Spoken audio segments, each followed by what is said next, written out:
명신이라는 사람과 양모 정 검사와의 동거서를 시작으로 윤짜장과 김명실 씨와 살던 집의 비밀도 풀어냈습니다. 이 밖에 인터뷰를 하신 양모 정 검사의 어머니는 과거 유명한 점쟁이였다고 합니다. 그래서 윤짜장이 대통령이 될 상인지 아닌지에 대한 명쾌한 해석도 내놨습니다. 열린공감TV 취재 영상이 2시간이라는 방대한 분량이기에 부득이 일부 포인트만 뽑았습니다. 이중 김건희 씨께서 검사와의 동거를 부인했었는데요. 이에 대한 결정적 반박과 윤석열이 대통령이 될 수 있는지 양모 정 검사의 어머니의 인터뷰를 준비했습니다. 우리가 정치적인 바람을, 정치적인 바람을 좀 타니까, 누가 지금 이제 대통령이 좀 될지를 사실은 저희도 중요하거든요. 그래서 우리 보살님이 보시기에는 윤석열 검사가 제일 유력하니까 윤석열 검사는 좀 업이 좀 많은가요? 글쎄, 윤석열은 내가 볼 때는 한마디로 해서 나라의 기둥이 되는 사람이 아닌데 나라에 뭘 할까? 기둥이 될 사람이 아닌데 장모가 옛날에 좀 이렇게 껍데기 좀 말했어. 지금 부인이 한마디로 얘기하자면 올바른 다른 부인이 아니야. 부인이? 다른 부인이 아니야. 왜 아니냐? 일선 남편으로 시집을 갔으면 그 남자하고 행연해주라고서 소설 내야 되는데 참 의사한테는 시집 갔잖아. 의사한테는 그거 어떻게 알죠? 방송 나왔잖아. 방송 나와서 그 김명신인가 뭔가 하는 그 명신이가 여기 같이 있었다 그래서 이거 내가 잘 알아 나타나. 그러니까 같이 있었다고 하더라고. 그래, 잘 알아요. 어떻게 같이 있었어? 응? 어떻게 같이 있었어 그래서? 저 그림도 명신이가 그려준 거라네. 그 명순이가 저기 김명순이가 예. 우리 아들들 이제 미국을 보내줄 때 엄마가 따라가주잖아. 우리 미국이가 딸랑 우리 아들이 혼자 있게 되잖아. 그렇지. 그런데 그 사이에 이제 좀 병이 났어. 병이 났는데 이 사람이 여자가 하는데 너무나 일부동산을 못하고 너무나 한마디로 얘기했다면 현실자만 놔두는 여자다. 남자가 많았다고요? 그렇지. 내가 다 알고 몇 사람 되는데. 남자가? 그래서 그런 사람은 말해주기 싫더라고. 아이고. 그 숨쉬지 않는데. 근데 제 친구는 여기 와서 살았다는데 같이 명신이가. 명신이 여기 와서 같이 살았다는 며칠? 살았지. 그러니까. 그러면 우리 저기 도사님 잘했을 거 아니야. 살았어. 도사님한테 어머님 어머님하고 잘했다는데? 엄마라고 하고 살고 딸이라고 했는데 근데 왜 그러죠? 끝까지 지가 완전하게 끝을 야무려야 되는데 응. 다른 남자가 많아서? 한마디로 언론 얘기하자면 나를 배신하고 다른 놈을 똑같잖아. 이제는 제가 보기에 한쪽 당사자의 주장이 아니고 양재택 검사의 어머니와 친정 작은아버지 작은어머니의 진술이 정확하게 일치하기 때문에 더 이상 양재택 정 검사와의 동거서를 그 어떤 검사나 법원도 이거는 이제 저는 부인할 수는 없다고 봅니다. 이거를 부인하게 되면 저는 근본적인 우리가 증거를 기초로 해서 수사를 하고 재판을 해야 되는 우리의 대원칙이 사법의 대원칙이 저는 무너진다고 생각합니다. 이걸로 사실은 저희 인터뷰에서 내 소기의 목적을 저는 달성했다고 생각을 했어요. 여기까지 오는 중간, 여기까지 됐구나.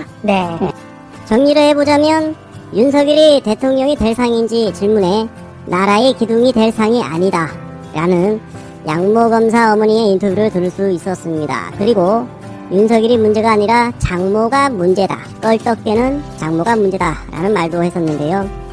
현재 윤석열 장모는 구속되어 재판을 받고 있습니다. 과거 유명한 점쟁이답게 돌아가는 현재의 상황을 잘 맞추시는 것 같다는 생각도 해보는데요. 그리고 김건희 씨의 해명에 대한 반박 인터뷰도 나왔죠.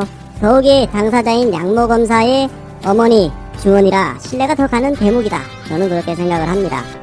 하지만 어디까지나 양모 검사 어머니의 주장, 중언이라는 점 알려드립니다.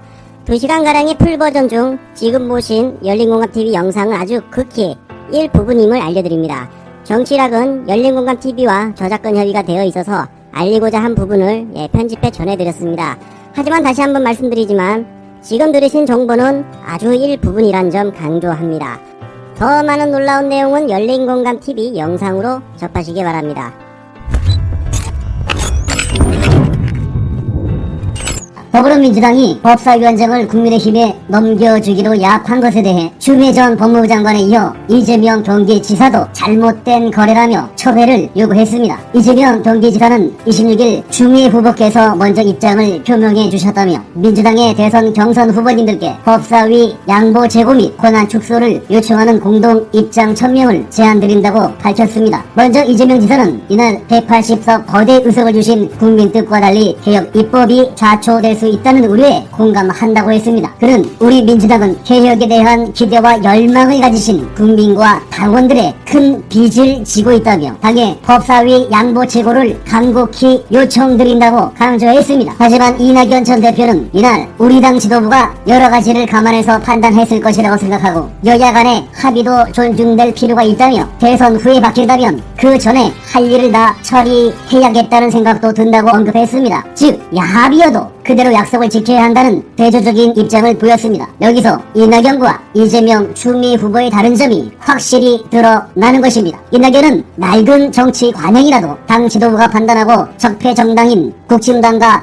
합의를 한 것이면 존중해야 한다는 것입니다. 물론 이낙연의 발언 중에 국민의 뜻, 민주당의 180석을 안겨준 촛불 시민의 뜻은 전혀 존중한다는 의식 자체가 없습니다. 반면 이재명과 추미애는 불의, 불공정, 야합 등에 대한 그동안의 대한민국의 썩은 정치 관행에 대하여 반대하고 개혁적인 의사를 분명히 하고 있습니다. 즉 촛불로 시작된 적폐 청산과 개혁의 시대 정신을 가장 중심에 두고 있는 것입니다. 달라도 너무 다른 모습과 행보를 보이는 이재명 추미애 후보와 이낙연의 모습입니다. 그리고 이낙연 전 대표는 이날 CBS 김현정의 뉴스쇼에서 이번 합의에선 법사위원장을 국민의힘이 넘기면서 법사위 기둥도 많이 축소했는데 그런 건 일종의 서로를 위한 안전장치로 보인다며 당 지도부의 합의 존중에 방점을 실었습니다. 저는 이낙연의 이런 발언을 보면서 그동안 과연 국신당이 법이 없어서 저들이 저렇게 개혁을 방해했었냐고 묻고 싶습니다. 분명 국회법이 엄연히 있어도 저들은 국회법 따위를 지키지도 않았고 어떤 법령을 갖다 대도 자신들의 이익을 위해서는 무대뽀로 방해만 했습니다. 그래서 국민들이 180석의 무소불위 의회에 권력을 준 것인데 기껏 한다는 말이 법사위 기능을 많이 축소했다. 서로를 위한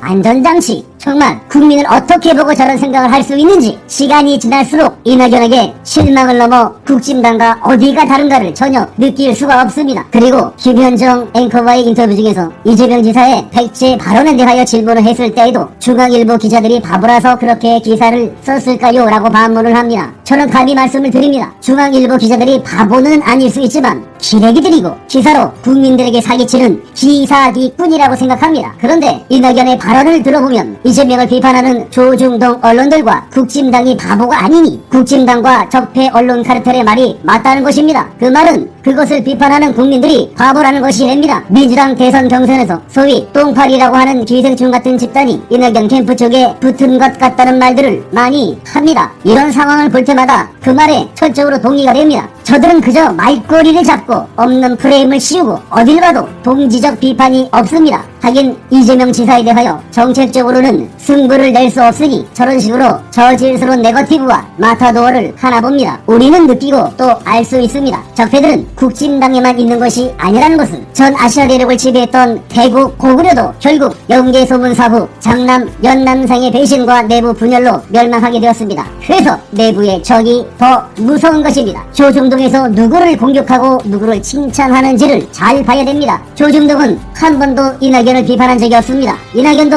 조중동을 비판하지 않습니다. 저들은 오직 이재명과 추미애만을 공격합니다. 아니 이재명을 중심으로 공격하고 추미애는 아예 무시를 합니다. 그것이 저들의 전략입니다. 현재 촛불경신으로 탄생한 문재인 정부이지만 적폐들은 안팎으로 집요한 공작과 방해와 갈라치기를 하고 있습니다. 그래서 어느 때보다 우리 깨시민들의 역할이 중요합니다. 빠르고 정확한 정보를 공유하며 이재명, 추미애 그리고 진짜 민주당 의원 15명에게 힘이 돼 주어야 합니다. 개혁은 아무리 빨라도 빠르지 않습니다. 단 1분 1초에도 고통받는 국민들이 있고 악의 꿀을 빠른 적폐들이 있습니다. 끝날 때까지 끝난 것이 아닙니다. 이번 대선에서 우리 깨시민들은 김대중, 노무현, 문재인에 이은 훌륭한 지도자를 선택할 것이고 정권을 연장할 것입니다. 그리고 반드시 개혁을 완성해 나갈 것입니다. 지치지 말고 포기 포기하지 말고 끝까지 이겨냅시다. 위대한 깨시민들 화이팅!